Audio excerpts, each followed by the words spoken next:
Donald Trump पर एक dinner party के दौरान हमले की खबर सामने आ रही है। क्या है सच्चाई? क्या इस हमले की असली वजह? ये आपको जानना जरूरी है। सोचिए, डोनाल्ड ट्रंप पर इसी तरह का एक हमला पहले भी हुआ। डोनाल्ड ट्रंप पर इसी तरह का एक हमला पहले भी हुआ था जब वो चुनाव के बीच में थे और पूरा नतीजा बदल गया। कमला हैरिस चुनाव हार गई, डोनाल्ड ट्रंप सत्ता में आ गए। अभी डोनाल्ड ट्रंप की सबसे बड़ी मजबूरी क्या है? उस समय भी डोनाल्ड ट्रंप बाल बाल बच गए थे, जबकि सोचिए, अमेरिका में कई राष्ट्रपति की हत्या हुई है। जॉन एफ कैनेडी की हत्या हुई है, अब्राहम लिंकन की हत्या हुई है। डोनाल्ड ट्रंप पिछली बार भी बाल बाल बच गए थे, इस बार भी वो बाल बाल बच गए हैं। क्या इसका है कोई कनेक्शन? अभी फिलहाल वो चुनाव में फंसे हुए हैं। ईरान युद्ध को लेकर लगातार डोनाल्ड ट्रंप की किरकिरी हो रही है और उसी बीच पत्रकारों के साथ एक डिनर पार्टी में ये बड़ा हमला हुआ है। वो गिर भी गए हैं, तस्वीरें सामने आ रही है। तो सवाल है कि क्या अमेरिकन राष्ट्रपति की सुरक्षा इतनी औनी पौनी है? कोई बंदूकधारी उसमें कैसे गया? ये बड़ा सवाल है। कोई तो चेक पोस्ट होगा, आखिर डिनर पार्टी है, वहां हथियार रखने का सबको लाइसेंस भी है, लेकिन आप हथियार रख के राष्ट्रपति के कार्यक्रम में कैसे जा सकते हैं? ये सब बहुत सारे सवाल पैदा नहीं होता है। चुनाव के समय भी उन पर हमला होता है, उसके बाद उनको बड़ी लीड मिलती है, एक बड़ी सहानुभूति मिलती है, सिंपैथी मिलती है और डोनाल्ड ट्रंप चुनाव जीत के आ जाते हैं। उसके बाद अभी अमेरिका सबसे बुरे वक्त में फंसा हुआ है। ईरान से युद्ध हारने का दबाव है। अमेरिकन समाज, अमेरिका के लोग सड़कों पर उतर रहे हैं। आपने देखा कि दर्जनों शहर में बंद हुआ था। उसके बाद फिर आज डोनाल्ड ट्रंप पर हमला होता है, वो बाल बाल बच जाते हैं, उनका पूरा परिवार बाल बाल बच जाता है। तो क्या इसे सिंपैथी लेने की कोशिश कह सकती है कि एक सिंपैथी की कोशिश है? वही डोनाल्ड ट्रंप ने खुद कह दिया है कि ईरान से अब कोई बातचीत नहीं होगी। तो डोनाल्ड ट्रंप एप्स्टीन फाइल में भी बड़ा मामला फंसा हुआ है। तो क्या ये सिंपैथी तो मिलेगा डोनाल्ड ट्रंप को? लेकिन अमेरिका के लोग हैं, अमेरिकी की मीडिया है, इसे खोद कर लाएगी कि ये कौन लोग हैं, कौन हमला करते हैं। ये दूसरी बार है जब डोनाल्ड ट्रंप बाल बाल बचे हैं और दोनों बार हमले से उनको फायदा होता है। दरअसल क्रिमिनल क्राइम में कहा जाता है कि अगर किसी की हत्या हुई है तो उससे फायदा किसको हो रहा है, तो हत्या का उससे भी संबंध होता है। तो डोनाल्ड ट्रंप पर जो ये गोलियां चल रही है, तो इससे फायदा सिंपैथी का वेव पैदा होता है और फायदा किसको होता है? डोनाल्ड ट्रंप को होता है। मैं ये नहीं कहना चाहूंगा कि क्या खुद से गोली चलवाई जाए, लेकिन चुनाव के समय भी गोली चली है, उनको बड़ा फायदा हुआ, वो बाल बाल बचे। अभी जब डोनाल्ड ट्रंप सबसे बुरे वक्त में है, पूरा मागा का कंसेप्ट बदल गया। राष्ट्रवाद के नाम पर डोनाल्ड ट्रंप सत्ता में आए थे, उन्होंने कहा था मागा, मेक ग्रेट अगेन अमेरिका, ये उनका नारा था। वो आए, ऐसा कुछ हुआ नहीं। नतीजा सबके सामने है। अमेरिका की पूरी दुनिया में भत पीट रही है।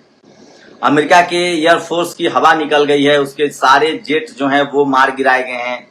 कोई ऐसा जेट नहीं है, दुनिया भर में उसके हथियारों के खरीदार नहीं मिल रहे हैं। दुनिया भर में अमेरिका के प्रति कोई सहानुभूति नहीं है। सारे दोस्तों ने साथ छोड़ दिया है। यूरोप ने साथ छोड़ दिया, फ्रांस, अमेरिका, इटली, ये तमाम देशों ने उसका साथ छोड़ दिया। पत्रकार वहां तीखे सवाल पूछ रहे हैं। उनकी पत्नी खुद कह रही हैं कि एप्स्टीन फाइल का मामला दबेगा नहीं, चाहे जो भी आरोपी हो उसको देर सवेर जेल जाना पड़ेगा। तो ये तमाम सवाल है। और इतने सुरक्षित कार्यक्रम में गोली चलना, ट्रंप ने खुद बयान दिया है कि वो बाल बाल बच गए हैं, उनकी पत्नी सुरक्षित है, परिवार सुरक्षित है, कोई हताहत नहीं हुआ है। आरोपी जो है उसको मार डाला गया है। तो सवाल है कि उसको पकड़ा जाना चाहिए था, उससे इन्वेस्टिगेशन होना चाहिए था। लेकिन ये तो है कि एक सिंपैथी का वेव उत्पन्न होगा और तमाम जो डोनाल्ड ट्रंप पर जो आरोप लग रहे थे उन सब से वो बरी हो जाएगा। एप्स्टीन फाइल का मामला हो, ईरान से हार का मामला हो, अमेरिकी सैनिकों का जिस तरह से शहादत हुई है उसका मामला हो, मीडिया लगातार सवाल पूछ रहा था। लेकिन अमेरिका के कुछ और भी पक्ष हैं। वैसे आप बता दूं कि ईरान और अमेरिका के बीच लगभग बातचीत खत्म हो गई है।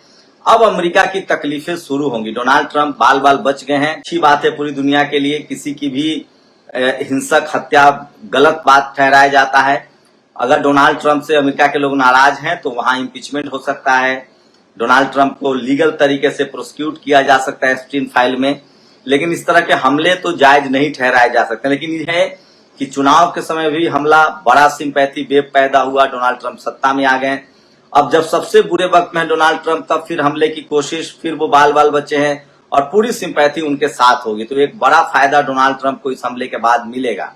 लेकिन सवाल है कि जो अमेरिका की साख है, क्या वो वापस आ जाएगा?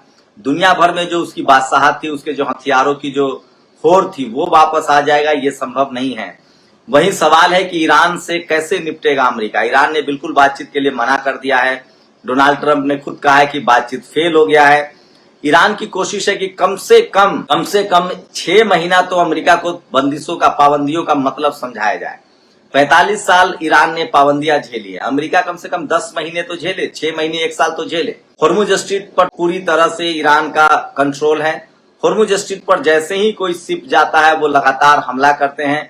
इसका मतलब साफ है कि डोनाल्ड ट्रंप पूरी तरह से अब समझ गए हैं कि होर्मुज स्ट्रीट जब तक बंद रहेगा अमेरिका की आर्थिक स्थिति बर्बाद हो जाएगी, तेल का और कोई रास्ता नहीं है। खाड़ी देशों में भी लगभग अमेरिका की सारे कारोबार चौपट हो गए हैं, सारा बिजनेस चौपट हो गया है। खाड़ी देशों से भी तेल बगैर होर्मुज और अलमंदेब के नहीं जा सकता है। सोचिए, तो अमेरिका को तेल की बड़ी किल्लत झेलनी पड़ेगी, गैस की बड़ी किल्लत झेलनी पड़ेगी। अभी वो मात्र 30% ही इलेक्ट्रिक पर आया है, चाहे व्हीकल का मामला हो चाहे तमाम। चीन ऐसा देश है जो 90% इलेक्ट्रिक व्हीकल पर आ गया है, तो उसकी अर्थव्यवस्था, वहीं चीन को तो मस्त तेल मिल रहा है ईरान से, 90% तेल वही खरीदता था। तो ये बातचीत अगर नहीं होती और होर्मुज स्ट्रीट लगातार बंद रहता है तो अमेरिका की आर्थिक व्यवस्था चौपट होगी और उसे अब पता चलेगा कि ये जो पाबंदियां हैं उसका क्या असर होता है। अमेरिका ने ईरान पर 45 साल पाबंदियां लगाई हैं। वो सिर्फ चीन को अपना 90% तेल और गैस बेचता था। किसी तरह से ईरान ने काम चलाया, लेकिन ईरान ने पढ़ाई लिखाई पर ध्यान दिया। लेकिन ईरान की अपनी आत्मनिर्भरता बहुत ज्यादा थी, उसके पास खाना भी था, तेल भी अपना था, गैस भी अपना था, उसके अपने नागरिकों को तेल और गैस मिलता रहा। चावल उसे बस निर्यात करना पड़ता था, नहीं तो अनाज हो, सब्जियां हो, ये सारे जो भोजन है प्लस तेल और गैस, दुनिया में अभी सबसे बड़ी निर्भरता तेल और गैस की है। अगर किसी के पास तेल और गैस न पहुंचे तो उसके बिजली प्लांट चौपट हो जाएंगे, उसका रेलवे चौपट हो जाएगा, उसका एयर सिस्टम चौपट हो जाएगा। तो तेल और गैस पर ही समझिए दुनिया टिकी हुई है अभी की जो स्थिति है। अब धीरे धीरे इलेक्ट्रिक व्हीकल, बैटरी पर दुनिया आ रही है, लेकिन अभी तक स्थिति है कि सोचिए अगर आपके यहाँ तेल और गैस की किल्लत हो जाए तो सवाल है कि आप गाड़ी कैसे चलाएंगे, आप ट्रेन कैसे चलाएंगे, हवाई जहाज कैसे चलाएंगे। अब तो कोयला के बदले तेल से ही बिजली का प्लांट चलता है, तो तेल और गैस, खाना कैसे बनाएंगे, एलपीजी पर पूरा सिस्टम है। फिर से आपको वही पुराने जमाने में लकड़ी और कोल गैस पर जाना पड़ेगा। खैर बिहार में तो सुने कि मिलने लगा है कोल गैस। तो देखना है कि अमेरिका जो 21वीं सदी के सिरमौर बना बैठा था वो कैसे 6 महीना तक काम कर सकता है। क्या वो बिना तेल और गैस के काम कर सकता है? उसको कौन तेल और गैस देगा? ईरान, रूस में तेल और गैस है, वो देगा नहीं, या उसकी अपनी शर्तें हैं, महंगा देगा। साथ ही वेनेजुएला के उसने राष्ट्रपति को अपहरण किया, वहां का जो तेल है वो उस काम का नहीं, उसमें खाड़ी देशों का तेल चाहिए। लेकिन उससे भी बड़ा अमेरिका को जो झटका है वो झटका है खाड़ी देशों में, जो उसका पेट्रो डॉलर कारोबार बंद हुआ है। लगभग 10 खाड़ी देशों में, चाहे वो संयुक्त अरब अमीरात हो, सऊदी अरेबिया हो, कतर हो, जॉर्डन हो, बहरीन हो, कुवैत हो, इन तमाम देशों में जो उसके सैनिक अड्डे थे वो खत्म हो गए। पेट्रो डॉलर कारोबार को लेकर सऊदी अरेबिया ने आंख दिखाना शुरू कर दिया है, कहा है कि हम अपना तेल आपको डॉलर में क्यों बेचेंगे, हम अपनी करेंसी में बेचेंगे। तब दुनिया को पहले तो ये खाड़ी देशी तेल नहीं बेच पा रहे क्योंकि होर्मुज से निकलने का रास्ता नहीं है। तो ईरान ने एक साथ इन तमाम देशों का, जो अमेरिका के पिछलग्गू थे, पिट्ठू थे, उनका भी इलाज कर दिया है, इजराइल का मुकम्मल इलाज कर दिया है, अमेरिका का मुकम्मल इलाज कर दिया है। और इसी बीच ट्रंप पर यह हमला होता है। तो क्या ट्रंप जो सत्ता गंवा रहे हैं, अमेरिका में जिस तरह से एंटी इनकम्बेंसी है उसके खिलाफ लोगों में गुस्सा है, मीडिया जिस तरह से सवाल पूछ रहा है, एप्स्टीन फाइल का जो पूरा मामला गले पर है, क्या इन सबसे बचने की कोशिश है? ये बड़ा दबाव है अमेरिका पर। और क्या इस हमले से डोनाल्ड ट्रंप की स्थिति फिर से वापस मजबूत होगी, जनता वहां का सिंपैथी देगी? पत्रकारों को भोज में पत्रकारों को भोज दे रहे थे डोनाल्ड ट्रंप, वहां पर ये बड़ा हमला हुआ है, लेकिन वो बाल बाल सुरक्षित है। इसी तरह के हमला जो है वो चुनाव से ठीक पहले चुनाव प्रचार के दौरान डोनाल्ड ट्रंप पर हुआ था। उसके बाद बड़ा एक वेव क्रिएट हुआ था, सिंपैथी क्रिएट हुआ था और डोनाल्ड ट्रंप बार बार बच गए थे। क्या इस बार भी वेव क्रिएट होगा, बड़ी सिंपैथी क्रिएट होगी? ये बड़ा सवाल है। लेकिन ईरान के मामले में डोनाल्ड ट्रंप का सारा पत्ता खत्म हो चुका है। दुनिया भर की जो बैरिकेडिंग की कोशिश की थी कि हमको तेल नहीं तो किसी को तेल नहीं, ये भी मामला टाई फिक्स हो गया है। तो देखते हैं कि डोनाल्ड ट्रंप का मामला कब तक चल पाता है, ये बड़ा सवाल है। लेकिन ये बात तो है कि इस युद्ध में अमेरिका की पूरी भद पिट चुकी है, डोनाल्ड ट्रंप की भद पिट चुकी है, अमेरिका की भद पिट चुकी है, इजराइल तो कहीं नाम लेने लायक नहीं है। ईरान ने अपनी बादशाहत कायम की है खाड़ी देशों में और चौथा सुपर पावर बन के उभरा है। ईरान अब अपनी शर्तों पर बातचीत करना चाहता है। उसका सीधा कहना है कि भरपाई करनी पड़ेगी युद्ध का, युद्ध की भरपाई कीजिए। अब तो कहा जा रहा है कि फिलिस्तीन की भी भरपाई करनी पड़ेगी। फिलिस्तीन पर, गजा पर जो हमला हुआ, फिलिस्तीन पर जो हमला किया इजराइल ने, उसकी भी भरपाई करो। और लेबनान पर जो हमला किया उसकी भी भरपाई करो। तो सोचिए, लेबनान की बर्बादी, फिलिस्तीन की बर्बादी और ईरान की बर्बादी के लिए जो हमले हुए हैं अमेरिका की तरफ से और इजराइल की तरफ से, उस सबकी जब तक भरपाई नहीं होगी तब तक होर्मुज स्ट्रीट से एक बूंद तेल भी अमेरिका के लिए नहीं जाएगा। तो अब तक दुनिया भर में Nagasaki, Hiroshima, second world war में परमाणु बम गिराने से लेकर अब तक जितने युद्ध अमेरिका ने किए हैं, वियतनाम में 18 साल, कोरिया में 8 साल, इराक में, अफगानिस्तान में, ग्रीनलैंड कब्जा कर लेंगे, क्यूबा पर कब्जा कर लेंगे।